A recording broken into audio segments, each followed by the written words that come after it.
Amén. Gloria al nombre del Señor Jesucristo. Amén, amén. Todavía hay alabanzas para el Señor. Gloria a Dios, aleluya. Amén, gloria a Dios. Bueno, saludo muy especial para cada uno de ustedes Amén. en esta mañana. Amén. Mediodía ya. Bienvenidos. Amén. Pónganse cómodos. Siéntense, por favor. Bueno, gracias al Señor por sus promesas, ¿cierto? Ahorita cantábamos, no habrá necesidad de la luz ni el resplandor, ¿cierto? Amén. Y esa es la promesa que tenemos, de que la Biblia dice que esa ciudad maravillosa, que es nuestra ciudad, no necesita luz de sol, porque Dios es su luz, ¿cierto? Y el Cordero su lumbrera. Mire que todo este planeta necesita del sol, pero nuestra ciudad no necesita sol, dice la Biblia, porque Él es nuestro sol. Amén. Amén. Tenemos unas promesas muy grandes, mis hermanos. Bueno, gracias a Dios hemos avanzado. Gracias a Dios por su presencia. Amén. Como también cantábamos ahorita, donde hay dos o tres, que en mi nombre estén, allí estaré, ¿cierto? Dijo el Señor. Y yo creo que nosotros ya pasamos el número esta mañana, ¿cierto? Amén. Entonces aquí está el Señor. Y eso es especial. Y también la presencia de ustedes es especial en este lugar. Amén. Amén. Porque Dios está aquí, porque nosotros estamos aquí. A veces decimos, es que esta es la casa de Dios, pero realmente la casa de Dios no son cuatro palos, ¿cierto? La casa de Dios es nuestro corazón y es la iglesia. Y cuando la iglesia se reúne, entonces allí está la casa del Señor y allí está el Señor. Amén. Entonces, la presencia de ustedes también es muy importante en esta mañana y le damos gracias a Dios por eso, por el tenerle a usted aquí con nosotros. Amén. Nos sentimos también muy contentos. Gracias a Dios por eso. Bueno, vamos entonces a concluir el tema que dejamos sin concluir ahora 8 días. ¿Cierto? Vamos a terminarlo hoy, que leímos en Apocalipsis el capítulo 19 y el verso 19 al 20. Y estuvimos hablando sobre el tema la bestia y su destrucción. Amén. Amén. Así que vamos a concluir hoy con la ayuda de Dios. Ya también se dio la programación de esta semana. Y bueno, mientras usted pueda y esté a su alcance, para nosotros es de bendición que usted apoye los programas de la iglesia, los cultos y cada evento que se hace, porque es una bendición para todos, no solo para la iglesia como iglesia, sino para usted como persona, como miembro de la iglesia. Amén. Amén. Amén. También será bendecido y prosperado espiritualmente por ello. Bueno, Apocalipsis 19:19, ¿cómo dice en su Biblia?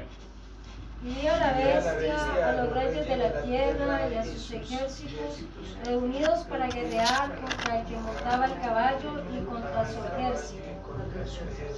Amén. Y la bestia fue apresada, ¿cierto? Sigue diciendo la Biblia. Y el falso profeta que con ella estaba y fueron estos llevados entonces vivos, dice la palabra, a un lago de fuego que arde con azufre. Bueno, ahora 8 días estuvimos hablando, bueno, los niños también van a estar juiciositos, por favor, ¿sí? Atentos a la palabra. Ahora 8 días estuvimos hablando sobre este mismo tema y bueno, hablábamos acerca de quién es la bestia, sobre de dónde viene, ¿cierto?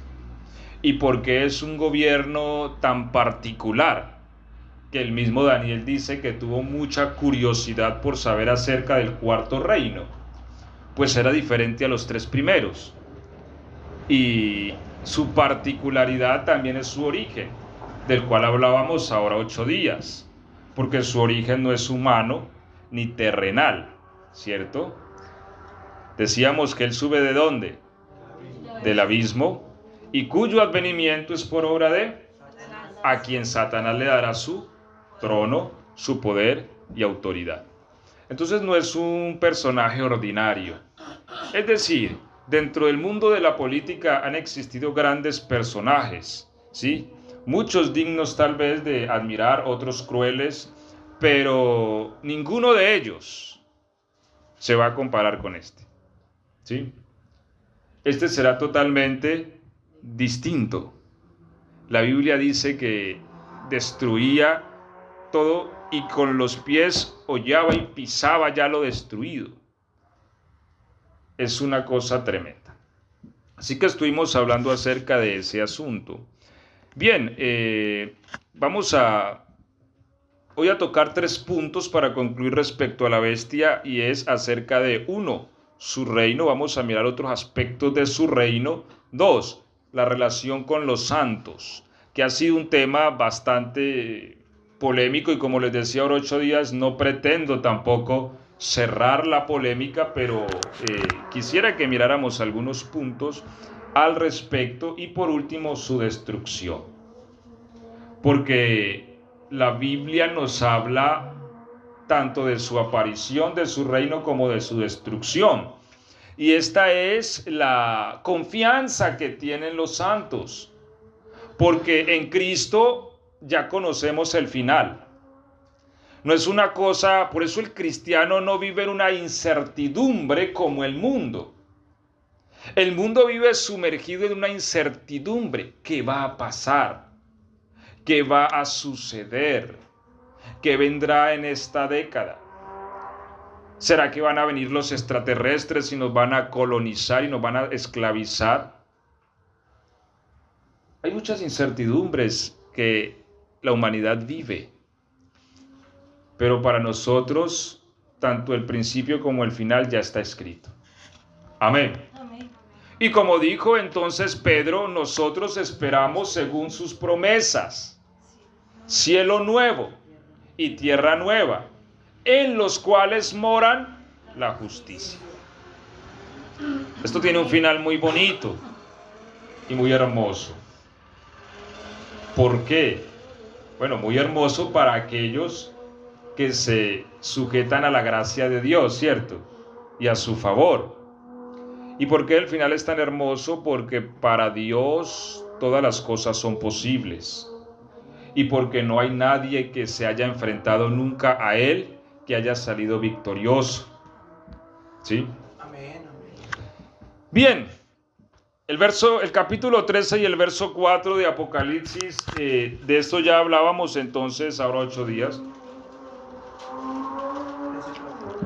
¿Quién podrá luchar contra ella? Dice aquí entonces el texto, ¿cierto? ¿Quién como la bestia?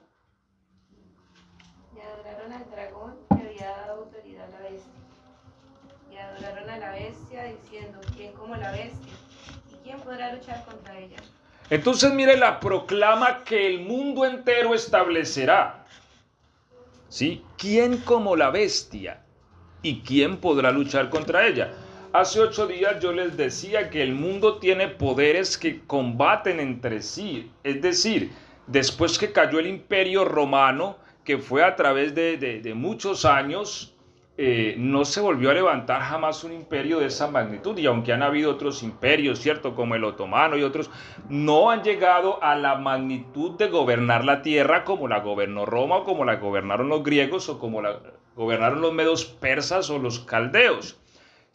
No hay ni imperios, ni hoy día, aunque uno diga, hombre, es que tal nación gobierna el mundo. No, las naciones tienen su poder.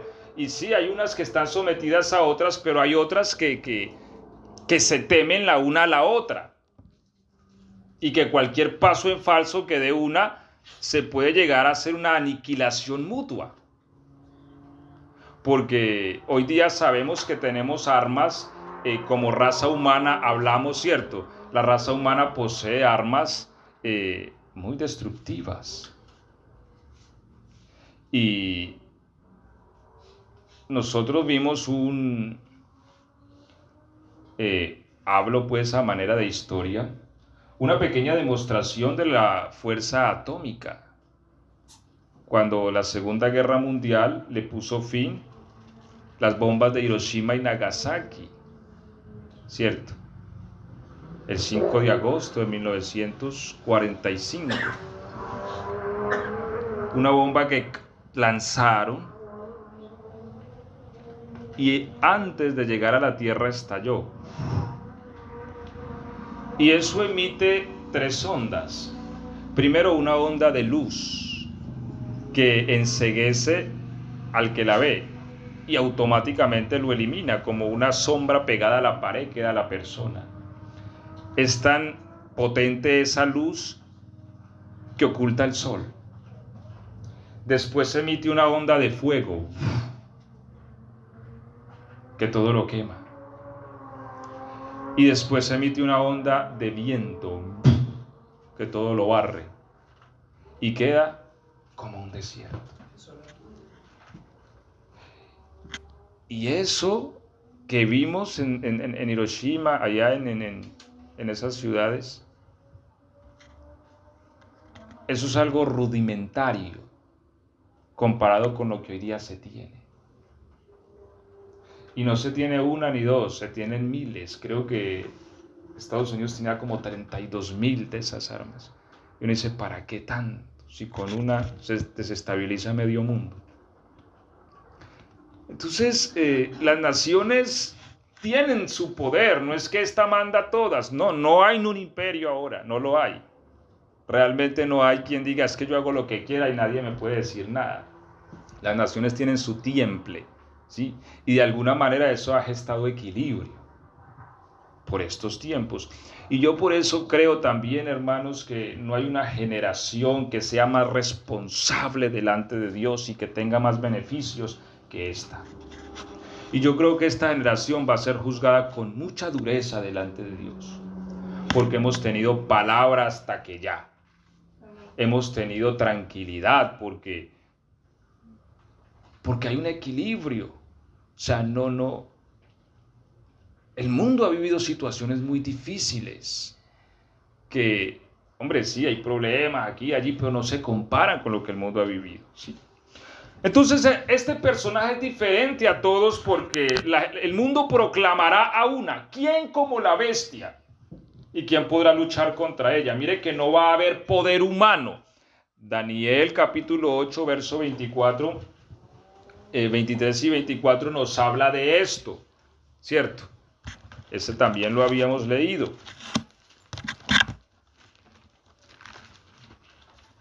Libro de Daniel, el capítulo 8.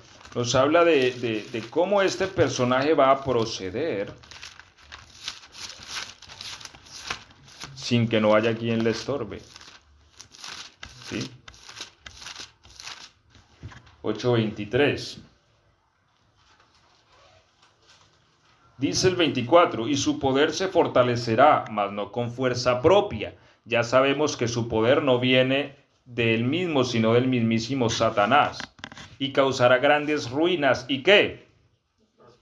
Y hará arbitrariamente y destruirá a los fuertes y al pueblo de los santos. Con su sagacidad hará prosperar el engaño en su mano, y en su corazón se engrandecerá, y sin aviso destruirá a muchos, y se levantará contra el príncipe de los príncipes, pero será quebrantado, aunque no por mano humana. Mire que él no va a ser destruido por mano humana. ¿Por qué? Porque no hay mano humana que lo pueda dañar, ¿sí? Entonces, destruirá arbitrariamente, a muchos destruirá sin aviso, ¿vea? Muchos estarán aquí en paz cuando le caerán bombas en la cabeza, ¿sí? ¿Y quién podrá decir algo? Nadie. ¿Y los derechos humanos? Los taparon las bombas. Porque hará como él quiera. Y no habrá un poder que se le oponga. Y el mundo entero caerá bajo un yugo que no puede vencer, ¿sí? Por más rebelión que haya, por más guerra civil que se forme, este hombre no es de este mundo. Es que ese es el problema, ¿sí? Y su poder no es humano. El poder que se le dio, se lo dio el dragón. Y estamos hablando de que el dragón no es una criatura ordinaria. Estamos hablando de un querubín grande y protector, dice el Señor, yo te puse sobre mi santo monte. Estamos hablando de un personaje que comanda la tercera parte de las estrellas del cielo. Las arrojó por tierra y las destruyó. Estamos hablando de un personaje que aniquiló la tercera parte del universo. Mejor dicho, Thanos no se compara, ¿cierto? Sí, porque a veces las películas como que nos quieren introducir a una realidad espiritual que a veces nosotros no vemos. Pero este personaje es altamente poderoso y vendrá a la tierra. ¿Sí? Ahora, Apocalipsis 13, 14 al 17 nos habla de uno de sus sistemas que establecerá allí. 1, una imagen. Y 2, una marca. Y al que no se postre ante esa imagen, sencillamente lo mandará a matar y ya. ¿Quién dice que no? ¿Sí? Apocalipsis 13, 14 al 17. Dice el 14. Y engañará a los moradores de la tierra con las señales que se le ha permitido hacer en presencia de la bestia, mandando a los moradores de la tierra que le hagan imagen a la bestia que tiene la herida de espada y vivió. Y se le permitió infundir aliento a la imagen de la bestia para que la imagen hablase e hiciese matar a todo el que no la adorase. Y hacía que a todos, pequeños y grandes, ricos y pobres, libres y esclavos, se les pusiera una marca en la mano derecha o en la frente, y que ninguno pudiera comprar ni vender sino el que tuviera la marca o el nombre de la bestia o el número de su nombre. ¿Sí? Mire que tanto el sistema religioso como el sistema económico los controla. Uno establece una imagen. A mí hay cosas que me llaman mucho la atención, porque mire hasta dónde llega este hombre que se le permitió infundir aliento. Tremendo. Se le permitió infundir espíritu, porque eso es la palabra aliento, a esta imagen, para que la imagen hablara por sí sola. Yo a veces pienso y digo esto, ¿cierto? Pienso yo, ¿hasta dónde esto? Porque ahorita hay una revolución, yo no sé si ustedes han visto, han leído, ahorita hay una revolución con lo de la inteligencia artificial, ¿sí? Tremenda. Mire, las inteligencias artificiales se le está invirtiendo mucho dinero. Las grandes empresas de tecnología del mundo están volcando su dinero allí. Y yo no sé esta gente qué va tocando o con qué se va encontrando. Pero muchos salen y alarman al respecto sobre el peligro de estas cosas. Porque una máquina que pueda pensar por sí sola es peligrosa, ¿cierto? Y siempre eso ha alimentado los temores de la humanidad, y ahí ya nace la película Terminator y otras más, ¿cierto? Donde las máquinas toman control. Bueno, eso está haciendo la humanidad ahorita a través del sistema de inteligencia artificial, de tratar de poder crear un cerebro. Básicamente es eso, crear un cerebro digital, una cosa que pueda pensar por sí misma y que pueda tomar decisiones, ¿sí? De alguna manera el hombre siempre juega a ser Dios, ¿sí? Leía hace poco que para el fin de este siglo habrán 4 especies de seres humanos sobre la tierra, y para el fin de esta década la mayoría de los padres engendrarán a sus hijos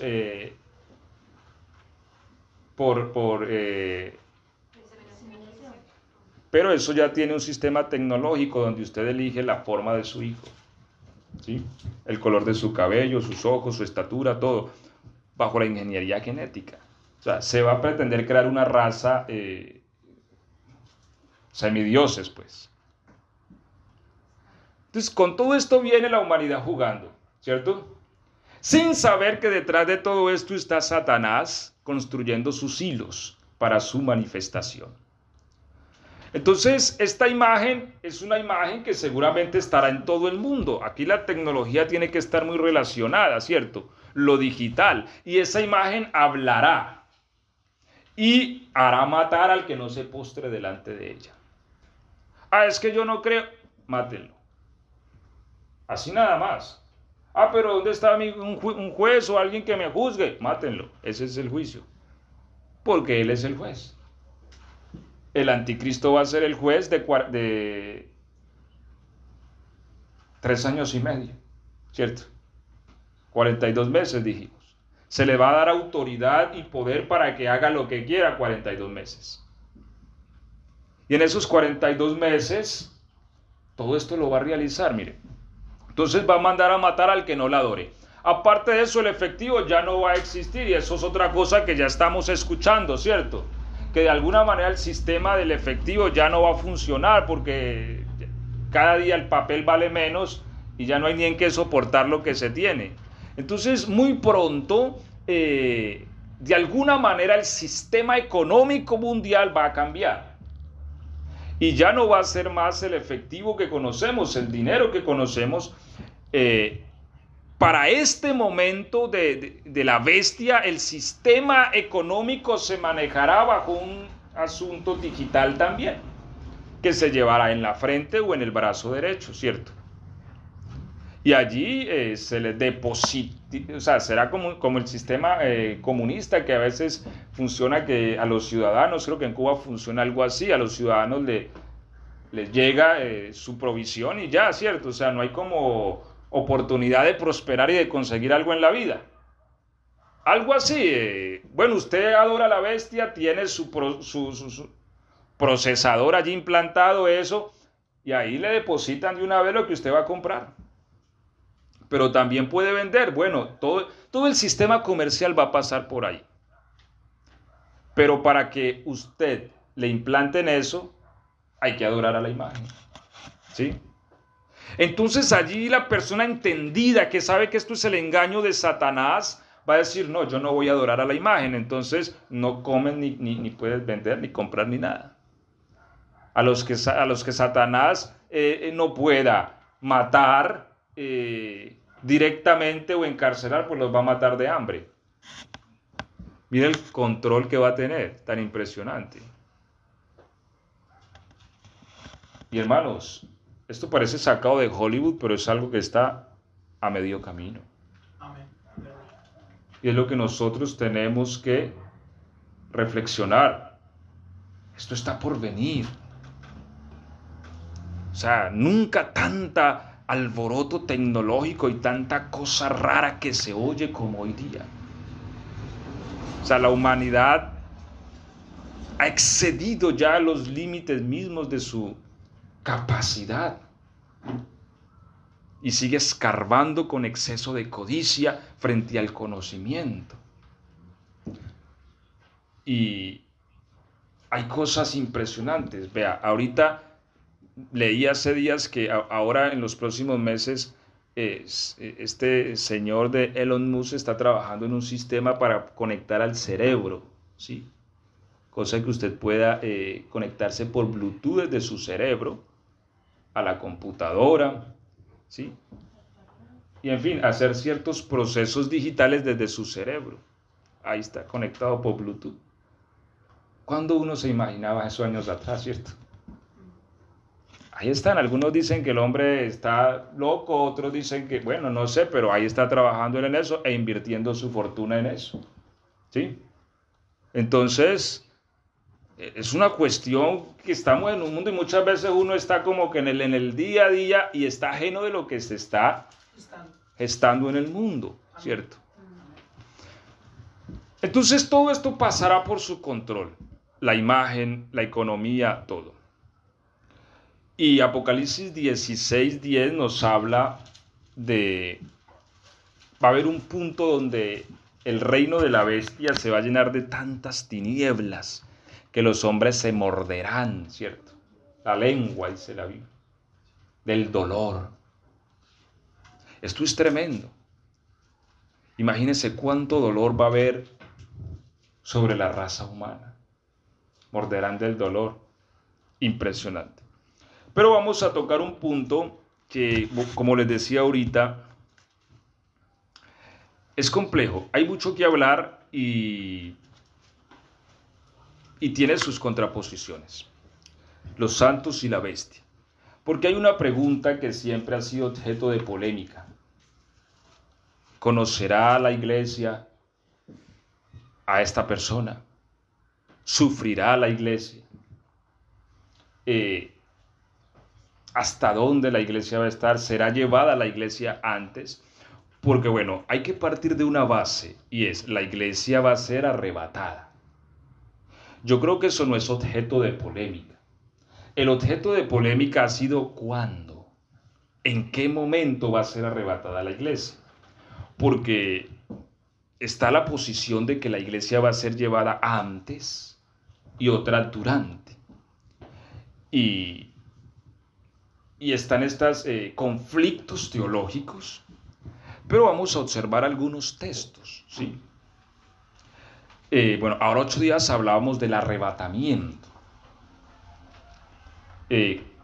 La palabra arrebatar, ¿sí? Y vamos a ir entonces a analizar algo. A ver, pero quiero primero aclarar algunos conceptos que son importantes que aclaremos. Porque es que, a ver, a veces decimos que Dios no va a permitir que su iglesia sufra nada. Yo creo que no es así del todo. ¿Por qué? A ver, no es que Dios sea cruel, sino que lastimosamente el ser humano es purificado a través del sufrimiento.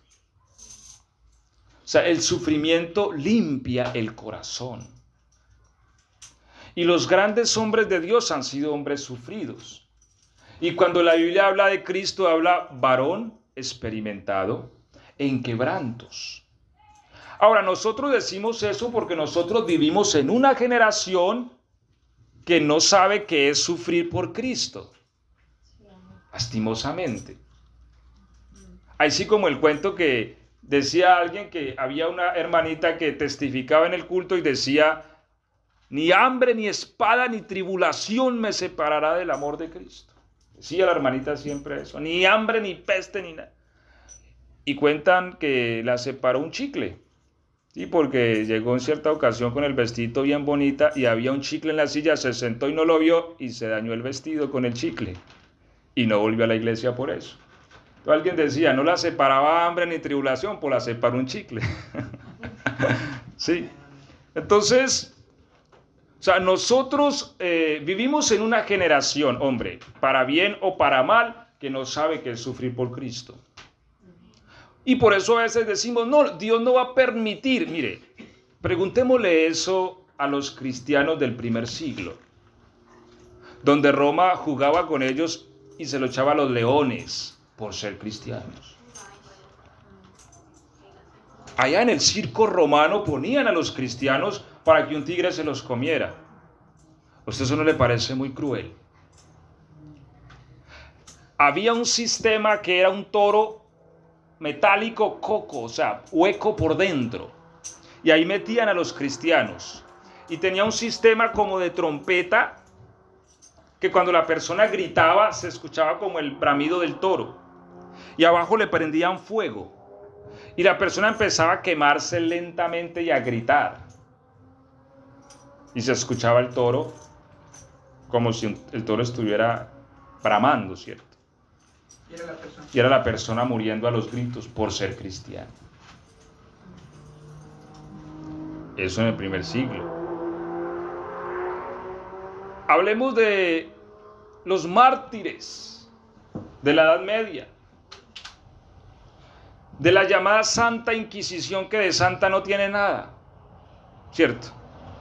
donde se desarrolló la ingeniería humana para torturar al hombre, porque inventaron máquinas que no existían para generar tortura. Por ejemplo, la dama de hierro. Hace poco se encontró una, ¿no? Metían a la persona ahí como una especie de sarcófago donde las momias están, algo así, y lo cerraban, pero eso tenía unas puntas hiludas. Cuando lo cerraban, la persona era apuñaleada por todas esas cosas. Pero eso estaba diseñado para traspasar partes que no fueran vitales. De manera que la persona podía hasta vivir 2 o 3 días en esa situación. Cada movimiento era un dolor impresionante. Y así moría. Y muchas cosas más que si les dijera, ¿sí? Y estaba la hoguera, que era prender viva a la persona. ¿Por qué? Por confesar una fe. Y durante toda la historia de la humanidad, la iglesia ha sufrido. Pero esas muertes han sido verdaderos sacrificios a Dios. Y con esas personas, la Biblia dice que el que sufre por causa de Cristo, reinará con Cristo también. Esa es la promesa. Por eso el Señor le dice a la iglesia, sé fiel ¿hasta dónde? Hasta la muerte. Hasta la muerte. Y yo te daré la corona de vida. Amén. Miren que el Señor no nos dice, no, tranquilos hijos, que yo no voy a permitir que no les pase nada. No. Lo que la Biblia, lo que el Señor nos dice es, vea, yo les voy a decir una cosa, les dice el Señor. No tengan miedo al que mate el cuerpo. Yo les voy a enseñar, dice el Señor, a quién deben tener miedo, a quién deben temer. Temer a aquel que después de matar el cuerpo puede tirar el alma al infierno. A ese temer. Y también Cristo dijo, mira, y esto es una palabra dura, pero detrás de ella viene una gloria impresionante. Cristo dijo, el que no toma su cruz y me sigue, no puede ser mi discípulo. Y cualquiera que no aborrece su propia vida. Es más, miremos Apocalipsis 12, los requisitos para vencer al dragón. A ver, ¿quién lo lee en alta voz fuerte y perceptible? Apareció en el cielo. Perdón, 12, el versículo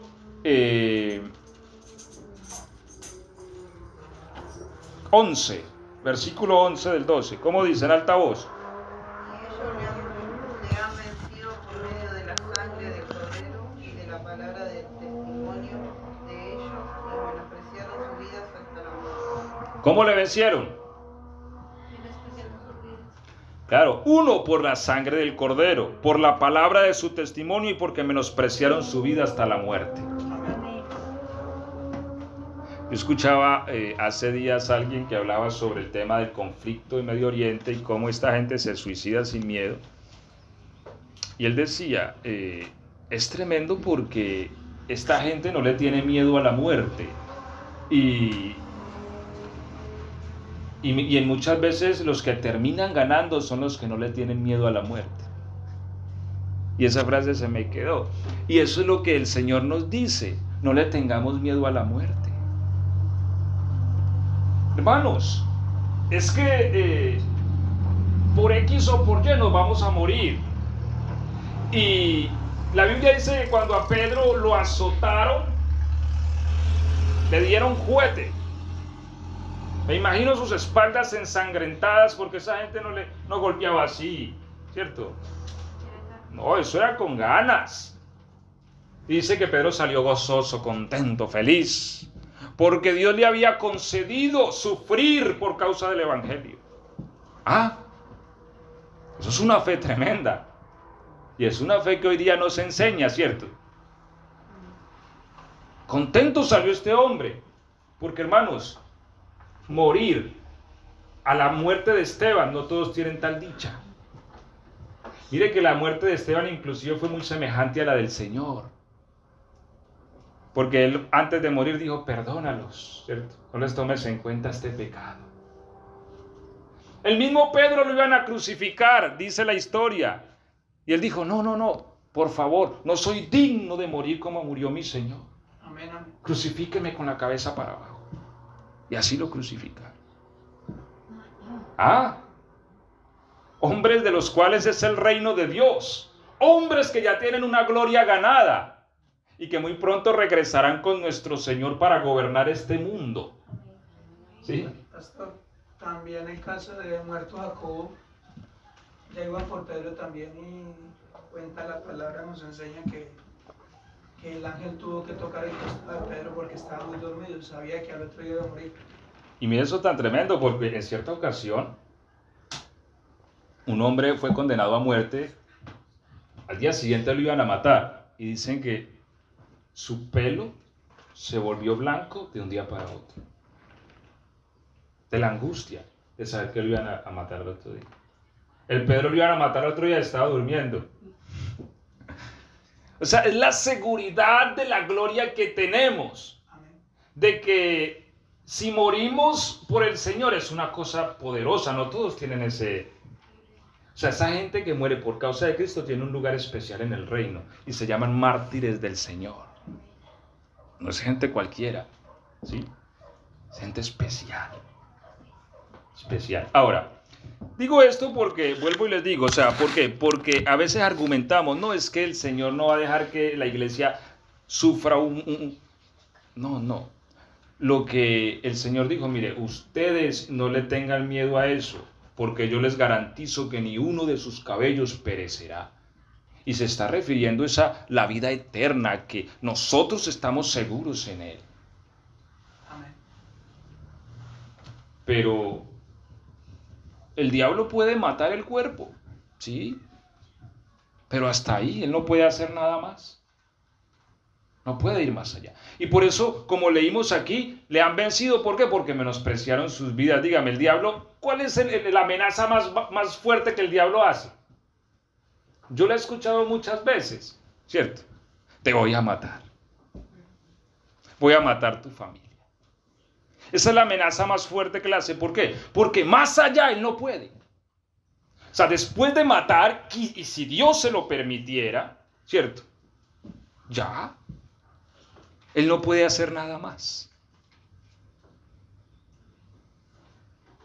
Y morir con Cristo es una gloria garantizada, ¿cierto? Bueno, Apocalipsis 13:7. Y me voy a centrar aquí en Apocalipsis 13. Y voy a tratar de resumir esto para poder terminar hoy. A ver, Apocalipsis es un libro que está partido en dos. Apocalipsis del 1 al 12 y Apocalipsis del 1 al 11 y del 12 al 22. ¿Sí? Es como si contaran la misma historia en ópticas distintas. ¿Sí? En el 13, de hecho el capítulo 12 nos habla de un hijo varón que es arrebatado. Creo que ya hemos hablado de eso. El 13 nos muestra la aparición de la bestia. El 13, que sale del mar, ¿cierto? Bien, la aparición de la bestia. Allí empieza la gran tribulación con la aparición de la bestia. El capítulo 13, estamos allí. Bueno, vamos a mirar un texto. Bueno, 13, 7, vamos a leer 7. Y se le permitió hacer guerra contra los santos y vencerlos. También se le dio autoridad sobre toda tribu, pueblo, lengua y nación. Y la adoraron todos los moradores de la tierra cuyo nombre no estaban escritos en el libro de la vida del Cordero que fue inmolado desde el principio del mundo. Si alguno tiene oídos para oír, oiga. ¿Cierto? Si alguno lleva en cautividad, va en cautividad. Si alguno mata espada, espada debe ser muerto. Aquí está la paciencia y la fe de los santos. Amén. Apocalipsis 12, 17, que es antes del 13, dice: entonces el dragón se llenó de ira contra la mujer y se fue a hacer guerra contra el resto de la descendencia de ellos, los que guardan los mandamientos de Dios y tienen el testimonio de Jesucristo. Bueno, El dragón quiere destruir a un hijo varón que nace, no puede. Este es arrebatado para Dios y su trono. Y al no poder hacer eso, se va contra otro tipo de personas, los que guardan los mandamientos de Dios y los que tienen la fe y el testimonio, ¿cierto?, de Jesucristo. Aquí vemos judíos, aquí vemos cristianos. ¿Por qué? Porque los judíos tienen testimonio, tienen los mandamientos de Dios. Ellos tienen la Torá, ¿cierto?, la ley de Dios. Pero ¿quién tiene el testimonio y la fe de Jesucristo? La iglesia. No hay otro grupo de personas en el mundo que tenga el testimonio de Jesucristo, sino la iglesia. Usted le habla a un judío de Jesucristo, obviamente hay judíos que son mesiánicos o que se han convertido al cristianismo, pero ya dejan de ser judíos y se hacen iglesia. Por eso la Biblia dice que en Cristo ya no hay judío, ni gentil, ni esclavo, ni libre, ¿cierto? Y el que tiene el testimonio de Jesucristo es iglesia. Ahora, el dragón va a perseguir al que tenga el testimonio de Jesucristo. Y aquí aparece entonces la bestia, y en el verso 7 dice que se le permitirá hacer guerra contra los santos y vencerlos. El verso 14, pasamos al capítulo 14, donde vemos un grupo de personas. No voy a hablar mucho sobre esto, pero los voy a mencionar, porque Apocalipsis 3:10, cuando el Señor habla a la iglesia de Filadelfia, dice, yo, por cuanto en mí ha puesto su amor, yo también te libraré de la prueba que ha de venir sobre el mundo entero. Recordemos que la palabra Filadelfia se deriva del griego amor fraternal. Era una iglesia que amaba al Señor profundamente. Y bueno, según la teología, las 7 iglesias son 7 periodos o 7 aspectos representativos de la iglesia a través de la historia. Bueno, amor fraternal, Filadelfia. Por cuanto en mí ha puesto su amor, yo también te libraré de la prueba que ha de venir sobre el mundo entero. Este es el principal texto donde decimos que la iglesia no va a sufrir. Sin embargo, en el capítulo 7 y en el capítulo 13 y el versículo 7 nos dice que se hará guerra contra los santos. En el capítulo 12 y el verso 17 nos dice que hará guerra contra los que tengan el testimonio de Jesucristo. Entonces, ¿cómo es esto?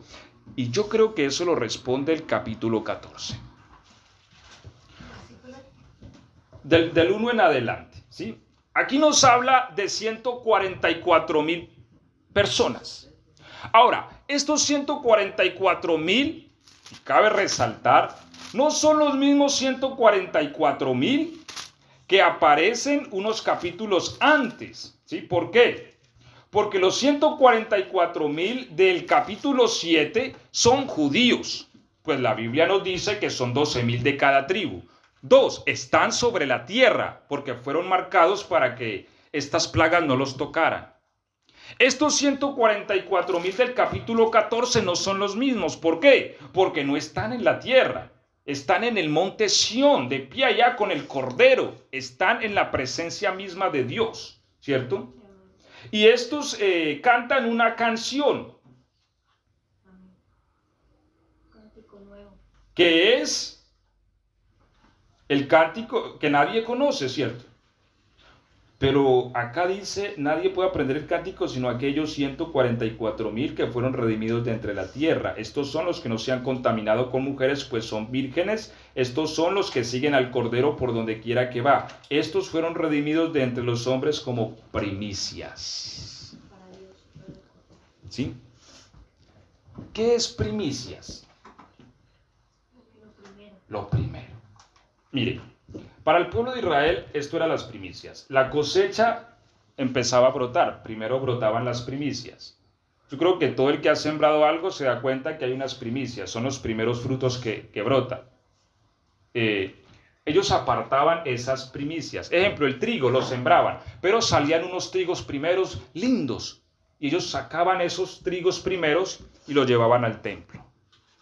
Y después había que esperar que el verano se intensificara. Y con la intensificación del sol, las demás espigas brotaban y se recogía la cosecha.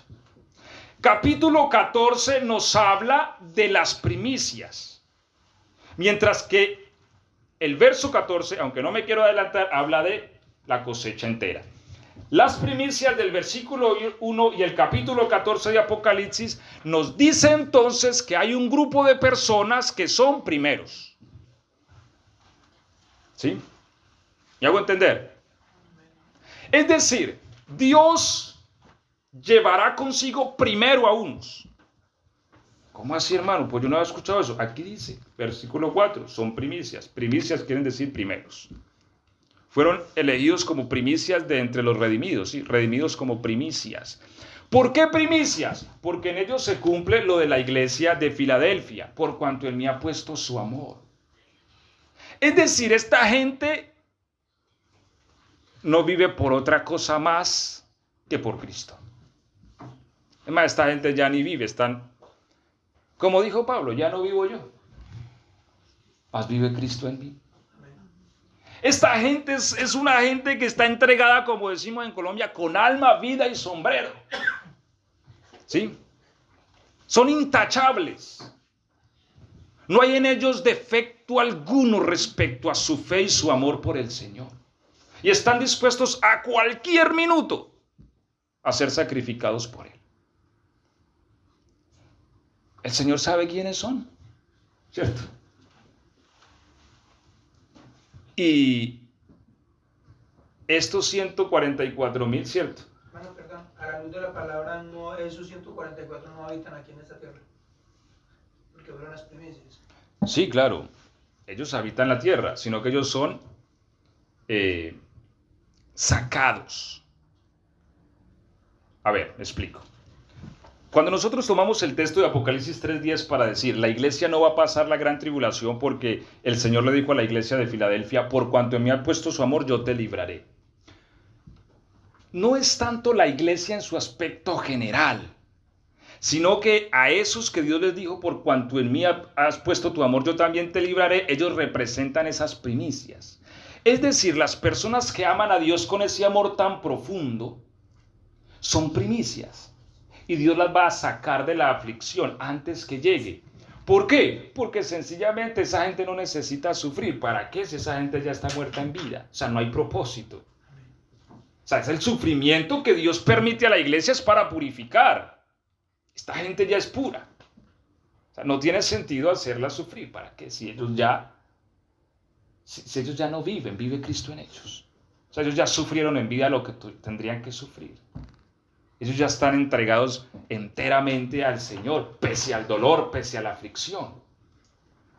Entonces, no hay razón de que ellos sufran. Así que aquí vemos unas primicias. ¿Me hago entender? Pero el resto de la cosecha tiene que madurar. Y se necesita calor para que madure. ¿Sí? Por eso vemos que entonces el verso 14, perdón, el capítulo 14, vamos al verso 9 ya. Dice, y el tercer ángel siguió diciendo a gran voz, si alguno adora a la bestia de su imagen y recibe la marca en su frente o en su mano, él también beberá del vino de la ira de Dios, que ha sido vaciado puro en el cáliz de su ira y será atormentado con fuego y azufre delante de los santos ángeles y del Cordero. ¿Sí? Aquí dice el verso 12, aquí está la paciencia de los santos, los que guardan los mandamientos de Dios, otra vez cierto, y la fe de Jesús. Oí una voz que desde el cielo me decía, escribe bienaventurado de aquí en adelante los muertos que mueren ¿en quién? En el Señor. ¿Sí? Entonces mire que aquí ya está la gran tribulación, aquí ya está la bestia, y aquí están los muertos en el Señor muriendo.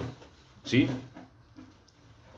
Ahora, llegamos entonces al verso 14. Miren esto, y quiero que podamos enlazar bien esto. El verso 14 vemos que el arrebatamiento de toda la iglesia. Mírelo bien, mírelo. 14. Miré y he aquí una nube blanca. ¿Cómo vendrá nuestro Señor? No, ese viene pero a luchar contra la bestia. El arrebatamiento viene en una nube blanca. Recuerde cuando el Señor fue llevado al cielo, lo ocultó una nube, ¿cierto? Y dos ángeles se pararon y dijeron, varones, ¿qué miran? Ese Jesús que fue llevado de la misma manera vendrá. Pero está hablando a la iglesia. Por la iglesia viene en una nube. miré y he aquí una nube blanca. ¿Y quién es la nube? Y sobre la nube uno semejante a quién. ¿Quién es ese? Cristo, ¿cierto? Tenía en la cabeza una corona de oro y en la mano ¿qué? ¿Qué es una hoz? Una hoz es un instrumento de agricultura, que es como una U, ¿sí? Para agarrar el trigo. Eso lo usaban para cortar el trigo y cortar los manojos, las gavillas. Y del templo salió otro ángel clamando a gran voz al que estaba sentado sobre la nube. ¿A quién? A Cristo. ¿Qué le decía a Cristo? Mete tu hoz y ciega, ¿Por qué? porque la hora de cegar ha llegado. La hora de cegar. Sí. ¿Y quién es la mies de la tierra? La iglesia, ¿cierto? Porque la hora de cegar ha llegado. Pues la mies ¿qué? Ya maduró. Mire que es que el problema de la aflicción es madurar. Hombre, lastimosamente, el cristianismo hoy día carece de madurez. Por eso le decíamos del chicle. Porque, hombre, suena un cuento, pero ha pasado. De pronto no un chicle, pero hay quien dice, no me voltearon a mirar, no vuelvo. No me saludaron, no vuelvo. ¿Sí? Y a veces caemos en eso. Pero mire que la aflicción madura. El día que esto se vuelva un zaperuco, pues, y se diga, hombre, el que sea cristiano va preso. ¿Vamos a volver? ¿O no? Es la temática. Y a ese punto tenemos que llegar. Y eso ya yo ya lo veo a media cuadra. Mire ahorita eso con la ideología de género y con tanta cosa que este mundo torcido se inventa, que si uno dice tal cosa, vea, al punto va a llegar esto de que ya el gobierno va a educar a los hijos de uno. Sí, ya está. Y ya están implementando eso. Entonces, ellos van a decidir qué le enseñan a los hijos de uno. Y si uno dice algo, va preso. Mire la locura en la que cada vez este mundo se va metiendo. ¿Sí? Entonces, el día que ser cristiano sea un delito y profesar a Cristo sea un crimen, seguiremos congregándonos. El día que nos pongan un arma en la cabeza y nos digan, niegue a Cristo o se va de balazo. Entonces, hermanos, hay que reflexionar en eso, porque si a veces con circunstancias de la vida tan sencillas nos desanimamos, ¿qué tal que entremos entonces en una situación de esas? ¿Me hago entender? ¿Sí? Bueno, voy a avanzar rápido porque ya otra vez se acabó el tiempo. Entonces, la tierra es cegada. Verso 16. Y el que estaba sentado sobre la nube metió su hoz en la tierra y la tierra fue cegada. Mira, ahí está el arrebatamiento. La tierra fue cegada. El Señor se llevó el trigo. Ya, ¿cierto? Lo que viene de ahí para abajo son las uvas que las van a poner en el lagar de la ira del Dios Todopoderoso para que sean pisadas. Ahora, el verso 15 ya habla de estos que fueron cegados. Los que fueron cegados, mire. El verso 15. Vi en el cielo otra señal grande y admirable. 7 ángeles que tenían las 7 plagas postreras, porque en ellas se consumaba la ira de Dios. Verso 2, ¿qué dice? Vi también como un gran mar de vidrio mezclado con fuego. ¿Y quiénes? Los que habían alcanzado la victoria sobre la bestia y su imagen. Mire, se enfrentaron a la imagen que los hizo matar, ¿cierto? Otros tal vez huyeron, otros tal vez con hambre. Alcanzaron la victoria sobre la bestia, sobre su imagen y sobre su marca, y el número de su nombre en pie sobre el mar de vidrio con las arpas de Dios, y cantaban el cántico de Moisés, siervo de Dios, y el cántico del Cordero. Mire que aquí hay gente que es inclusive judía y que es cristiana también, porque Satanás va a perseguir a ambos, porque Satanás sabe que en ambos se cumple el propósito de Dios, tanto en la nación judía como en el pueblo cristiano. Mire que los que fueron cegados ahorita están allá, en la presencia de Dios, sobre un mar de vidrio. Pero mire que se enfrentaron a la imagen de la bestia, a su marca y a su nombre. ¿Sí? Y aquí ya se colecta la cosecha total. Verso 16 viene la ira de Dios. Porque recordemos que la gran tribulación compone las trompetas y compone la ira de Dios. Pero la iglesia no va a sufrir la ira. Y la Biblia lo dice, ¿cierto? El verso 16 entonces ya entra la ira. Por eso mire que la iglesia es llevada antes justo de que empiece la ira. ¿Por qué? Primera de Tesalonicenses 1:10. ¿Quién lo lee en altavoz que se escuche? Fuerte, desde el kiosco. 1:10.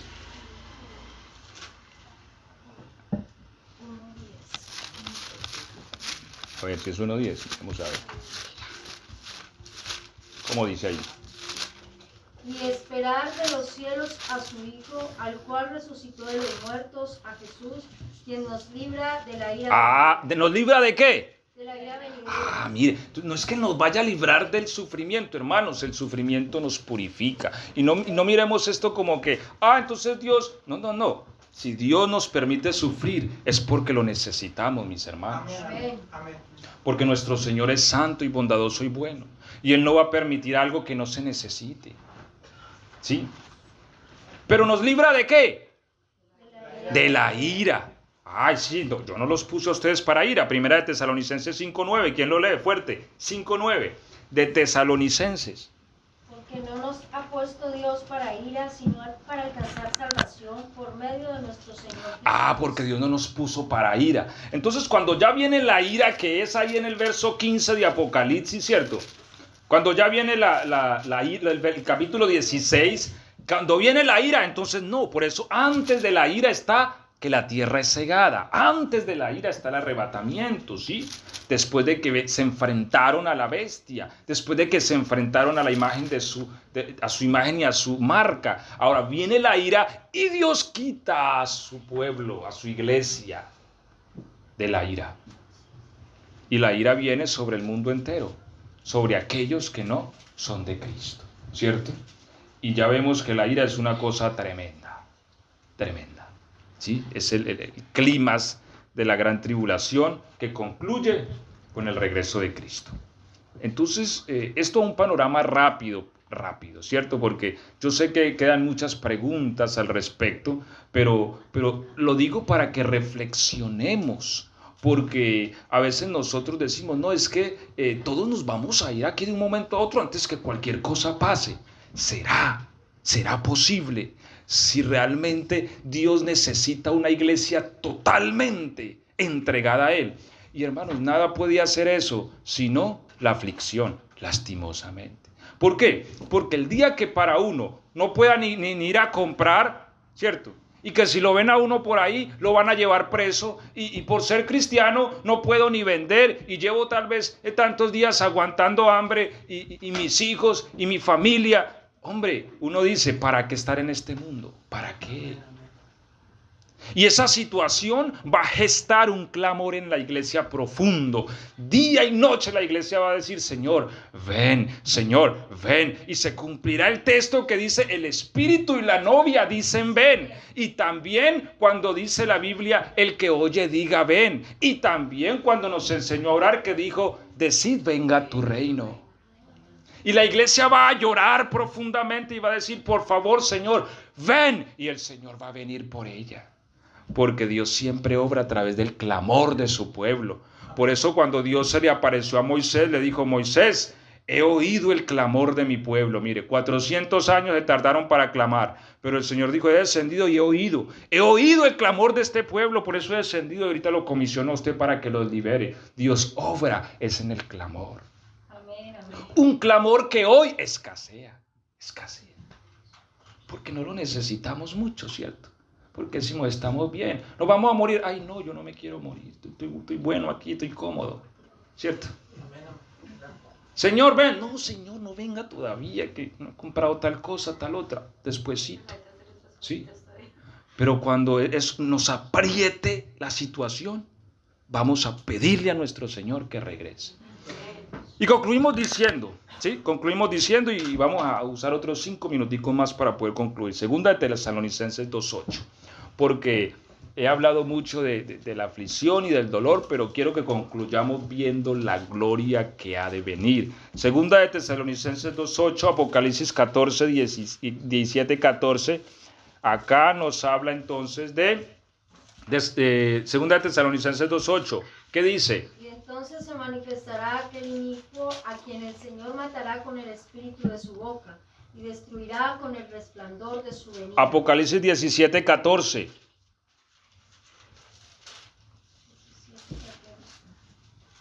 Pelearán contra el Cordero y el Cordero los vencerá, porque Él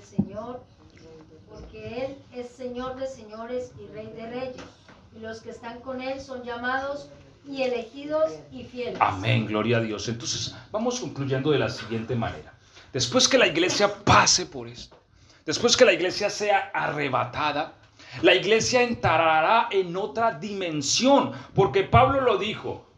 Primero, los muertos en Cristo resucitarán. Luego, nosotros seremos transformados. ¿Qué quiere decir? Que este cuerpo mortal que se enferma, que me duele aquí, que me duele allí, que no puedo caminar, Dios lo transformará en uno semejante al de la gloria suya, dice la Biblia. Así como es el cuerpo de Cristo, así será el nuestro. Un cuerpo glorioso que resplandece. Y cuando seamos transformados, seremos subidos arriba. Y vendrá la ira sobre este mundo. Y después de la ira, entonces dice la Biblia que la bestia reunirá todos los ejércitos de la tierra. Porque recordemos que la nación de Israel ha endurecido el corazón. ¿Hasta cuándo? Hasta que Jesús aparezca en un caballo blanco. Entonces dice la Biblia que todos los ejércitos de la tierra se reunirán contra este pueblo. Porque llegará el día en que Satanás dirá: tiraremos estos judíos al Mediterráneo. Pero entonces en ese día aparecerá uno en un caballo blanco y se cumplirá lo que dijo entonces el profeta: y me mirarán a mí, al que traspasaron, y llorarán. Y entonces ven uno en un caballo blanco, pero cuando miran bien, no viene solo, viene con otros en caballos. Y ahí vienen los que son llamados, elegidos y fieles, aquellos que son de Cristo. Vienen con Él. Ya no vamos a olvidar de que el ibuprofeno, porque ahí está espalda. No, ven caballos blancos, gloriosos, inmortales, sin temor a la muerte. Y lucharemos en esa batalla. Y la Biblia dice, donde leímos en Tesalonicenses, que Dios matará al impío. Es decir, el Señor va a decir: ustedes encárguense de esos fulanos, yo me encargo de este, déjenmelo a mí. Dice que matará al impío con la espada que sale de su boca y lo destruirá con el resplandor de su venida. Amén, ¿Sí? gloria a Dios. Y va a haber una gran matanza, dice la palabra, aquel día, que se tardarán 6 meses para que los cadáveres sean limpiados, porque un ángel va a proclamar, dice la palabra: vengan, aves del cielo, vengan, coman carne de reyes, de poderosos, de capitanes, porque vino el Señor a declarar sentencia contra la maldad de esta tierra. Y nosotros entonces, los que creemos en Él, los que le hemos seguido, así como el Señor le dijo a los 12, porque Pedro en cierta ocasión dijo: Señor, todo lo hemos dejado, ¿qué tendremos? Pedro, yo le digo que cuando esto se vaya a regenerar, cuando yo regrese, habrán 12 tronos para ustedes 12 y juzgarán a las 12 tribus de Israel, ustedes que me han seguido desde el principio. Y nosotros que amamos al Señor, que le seguimos pese a las circunstancias, pese a la guerra que nos hace el diablo, porque el día que nosotros decidimos ser cristianos, Satanás nos declaró la guerra. Y siempre de una u otra manera nos quiere hacer la vida de cuadritos. Amén, amén. Pero los que siguen firmes hasta el final, amando a su Señor, sin echar para atrás nunca, para adelante, entonces gobernarán con Cristo. Y el Señor le dirá: siervo bueno y fiel, entra en el gozo de tu Señor. Toma autoridad sobre 5 ciudades, toma autoridad sobre 3. Y repartirá el reino de este mundo. Y gobernaremos con Cristo 1000 años, ¿cierto? 1000 años. Bueno, ya vienen otras cosas que ya hemos hablado y que bueno, ahorita no tenemos tiempo, pero estaremos allí con el Señor, nos sentaremos a la mesa, cara a cara, viéndolo a Él, comiendo con Él, ¿cierto? En su gozo, en su alegría, libres los temores de la muerte, ya no más muerte nunca más. Y la Biblia dice que lo mejor de la tierra será para nosotros. Amén. Amén. Vale la pena seguir a Cristo. Amén. Amén. Vale la pena sufrir por el Señor. Amén. Gloria a Dios. Vale la pena morir por Cristo. Amén. Amén. Amén, ¿cierto? Entonces, mis hermanos, no le tengamos miedo al sufrimiento ni a lo que el diablo se invente. Tenemos una promesa fiel y verdadera. Amén, amén. Y Cristo viene pronto. Gloria a Dios. Y cada día vemos que este mundo se vuelve todavía más patas arriba. Yo digo, hombre, que se vuelva patas arriba para que esto pase rápido. Y para que aparezca nuestro Señor y de una vez le ponga fin a esto y revele nuestra gloria y nuestra herencia para siempre con los santos. Amén. Gloria al nombre del Señor. Vamos a estar de pie. Vamos a dar gracias por su palabra.